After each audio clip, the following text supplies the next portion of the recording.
ವೈಕುಂಠ ದ್ವಾರ ದರ್ಶನಕ್ಕೆ ಉಚಿತ ಟಿಕೆಟ್ ವಿತರಣೆ. ಜನವರಿ 10ರಿಂದ 14ರವರೆಗೆ ವೈಕುಂಠ ದ್ವಾರ ದರ್ಶನ.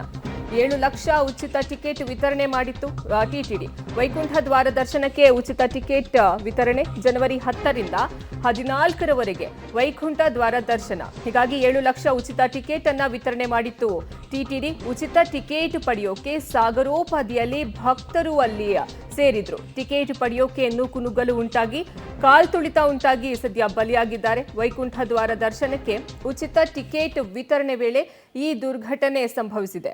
ಜನವರಿ 10ನೇ ತಾರೀಕಿನಿಂದ 14ನೇ ತಾರೀಕುವರೆಗೂ ವೈಕುಂಠ ದ್ವಾರ ದರ್ಶನ ವ್ಯವಸ್ಥೆ ಇರುತ್ತೆ. ಹೀಗಾಗಿ ಟಿಟಿಡಿ ಕಡೆಯಿಂದ 7 ಲಕ್ಷ ಉಚಿತ ಟಿಕೆಟ್ ವಿತರಣೆಯನ್ನ ಮಾಡಲಾಗ್ತಾ ಇತ್ತು.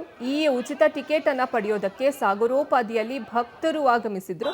ಟಿಕೆಟ್ ಪಡೆಯುವ ವೇಳೆ ನೂಕುನುಗ್ಗಲು ಉಂಟಾಗಿ ಕಾಲ್ತುಳಿತ ಆಗಿ 7 ಮಂದಿ ಸಾವನ್ನಪ್ಪಿದ್ದಾರೆ. ಜನವರಿ 10ನೇ ತಾರೀಕಿನಿಂದ 14ನೇ ತಾರೀಕುವರೆಗೂ ಈ ವೈಕುಂಠ ದ್ವಾರ ದರ್ಶನದ ವ್ಯವಸ್ಥೆ ಇರುತ್ತೆ.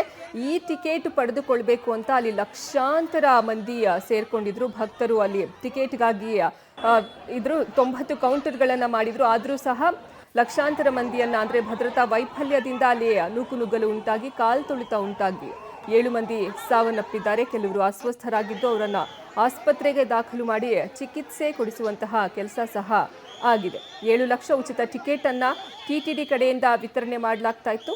ಈ ವೇಳೆ ಉಚಿತ ಟಿಕೆಟ್ ಪಡೆಯೋದಕ್ಕೆ ಸಾಗರೋಪಾದಿಯಲ್ಲಿ ಭಕ್ತರು ಆಗಮಿಸಿದ್ರು. ಅಲ್ಲಿ ಲಕ್ಷಾಂತರ ಮಂದಿ ಜಮಾಯಿಸಿದ್ರು. ಟಿಕೆಟ್ ಪಡೆಯುವ ವೇಳೆ ನೂಕುನುಗ್ಗಲು ಉಂಟಾಗಿ ಕಾಲ್ತುಳಿತಕ್ಕೆ ಬಲಿಯಾಗಿದ್ದಾರೆ.